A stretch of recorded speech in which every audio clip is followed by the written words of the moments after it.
Good day. My name is Teresa Fredericks from Growing Businesses Using Projects, bringing you yet another video, this time on Project Closing Part 1. We're going to be looking at initiation's contribution to project closure. My philosophy with respect to closing is that the work has to be done in initiation and planning in order to have a successful closure. Our agenda: what is project closure and its importance, different ways projects end. Successful project closure depends on the quality of work done in initiation and planning. This is research supported. What happens after normal project closure, initiation, the business case, project charter, and initiation's contribution to project closure. We need to understand what project closure is. According to the Pembroke Guide, the project closing process groups consist of those processes performed to conclude all activities across all project management process groups to formally complete the project phase or contractual obligations. So let's look a little more at project closure. It gives assurance that all work has been completed, project objectives have been achieved.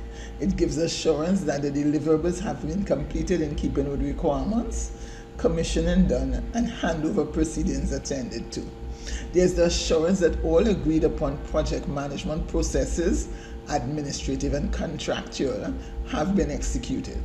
Audits, reviews, final report and evaluation done, and documents updated and archiving completed.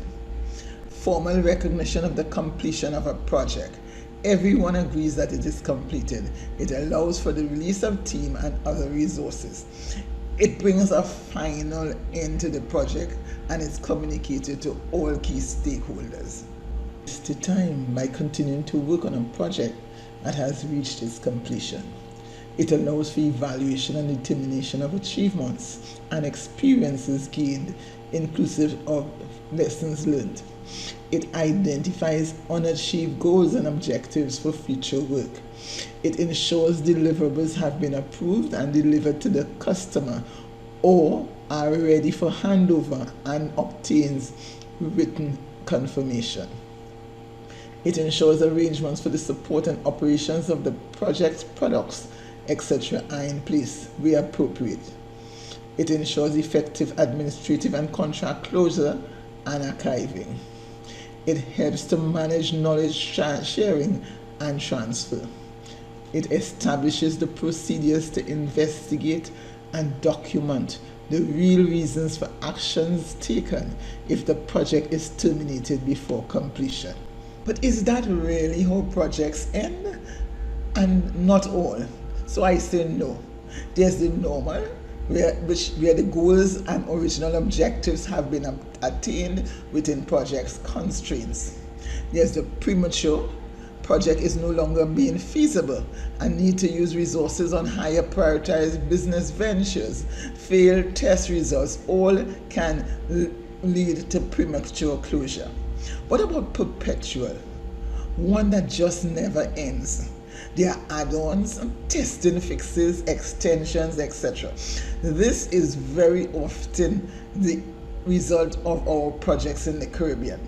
And one of the main reasons is that people employed in the project looks at it as work, their salary, and they think the government is wicked and bad when they try to close it down. So in such cases, it's better to bring in a terminator.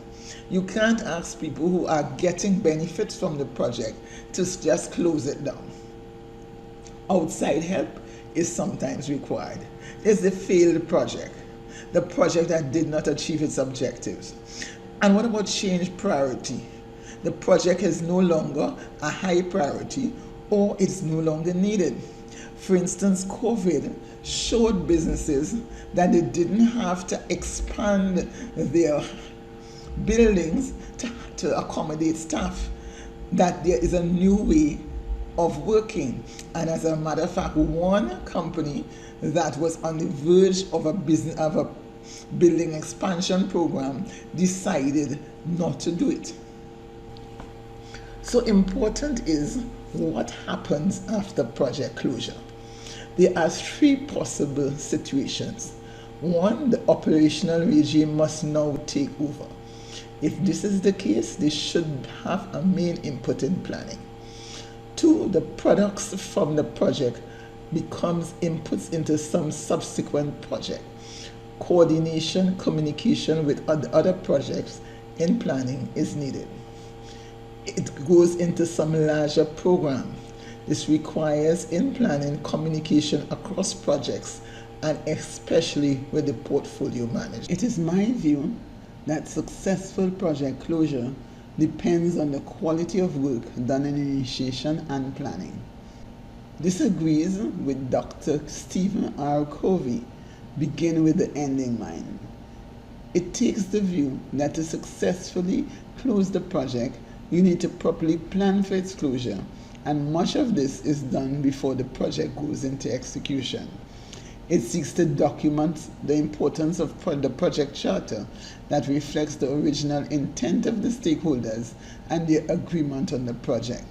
It reiterates that much of the requirements for closure of the project must be determined in initiation and planning and incorporated as much as is possible in the project's contractual documents. It seeks to ensure that very key stakeholders are brought into initiation and planning for the project to successfully close and handover to take place. So is there any support for my view?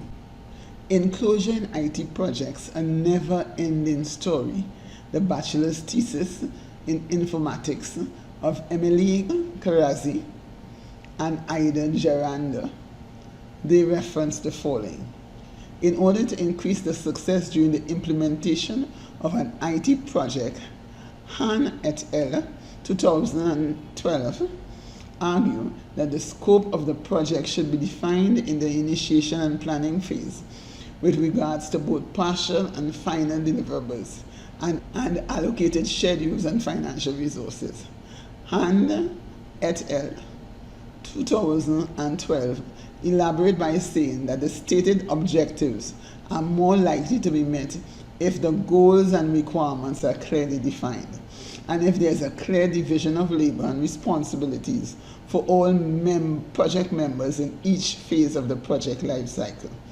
Due to the importance of reaching a closure, the planning for project closure should be a top priority already in the inception stages of a project, as it elevates the chances of a successful completion. This is Gardner 2005 and Milo 2005. Moreover, D 2001 infers that in certain projects, it may become a necessity to employ the specific termination manager who possesses an appropriate set of skills and knowledge and thereby can terminate the project in a desirable way. Initiation is the first of the process groups. It has as its main input the business case and its main output the project charter. So let us look a little bit at the business case.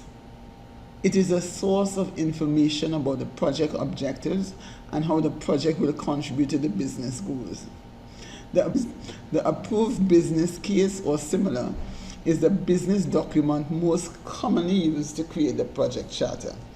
It describes the necessary information from a business standpoint to determine whether the expected outcomes of the project justify the required investment. Typically, the business need and cost-benefit analysis are contained in the business case to justify and establish boundaries for the project. The developed project charter is the process of developing a document that formally authorizes the existence of a project and provides the project manager with the authority to apply organizational resources to project activities. The key benefits of this project are that it provides a direct link between the project and the strategic objectives of the organization, which is critical. It creates a formal record of the project and shows the organization's commitment to the project. At a high level, it ensures a common understanding by the stakeholders of the key deliverables, milestones, and the roles and responsibilities of everyone involved in the project. So you could imagine how important this is when we get to closing. So let's look at the charter. It documents the high-level information on the project and on the product, service, or result the project is intended to satisfy, such as the purpose, measurable project objectives, and related success criteria, which are what we're going to be looking at in the closing. High-level requirements inclusive of government's legal and regulatory requirements.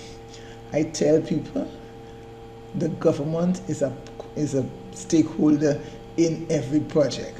You have to identify which government organization or agency is important for your project and where you have to adhere to its legal and regulatory requirements.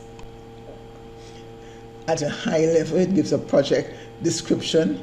It gives the boundaries, which are very important if you are to prevent scope creep, and the key deliverables, which is what you're going to be looking at in closing. It gives overall project risk, summary milestone schedule, that is so important if you have to monitor this project, pre-approved financial resources, key stakeholder lists, inclusive of the relevant government agency. Stakeholder identification continues in planning. It gives project approval requirements. What constitutes project success? Who decides the project is successful and who signs off the project? This is what you're going to be looking at in closing. What about project exit criteria? What are the conditions to be met in order to close or to cancel the project or phase?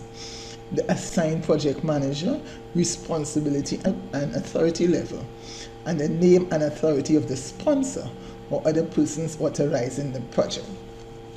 Charter. At a high level, the project charter ensures a common understanding by all of the stakeholders of the key deliverables, milestones, and roles and responsibilities of everyone involved in the project. I just want to spend a little time on business objectives and the project objectives. One of my videos talked about a market research project, and the business objective was to ensure the continued profitability of the company by retaining at least 20% of the local market within the next 2 years. You should have to have it tight and measurable. But what is the project objective? To undertake a market research project to determine the reason or reasons for the drop in sales and loss of market share, and to make appropriate recommendations so as to ensure the continued profitability of the company and recapture of market share. This is to be done within 4 months, that is at an estimated cost of $150,000. So what's initiation contribution to project closure? It helps answer certain questions that are going to be asked as we evaluate the project, as we have our review meetings and things like that, even as we audit our project. Were the project objectives and strategic intent clearly and explicitly communicated? They have to be first written properly and then communicated. So you must have had some sort of mechanism to do that communication. Were they measurable? Make sure of this and remember to be smart and to check the business case. Were the objectives and strategy in alignment? This is a key requirement of the business case and major input into the charter. Ensuring this alignment is the responsibility of the portfolio manager. Were the stakeholders identified? The charter does this. A key requirement to be further developed in planning is a requirements traceability matrix. You have to keep your eye on the key requirements of major stakeholders. If you like the video, give it a thumbs up. Please subscribe, and any comments or questions can be written below. See you in the next video.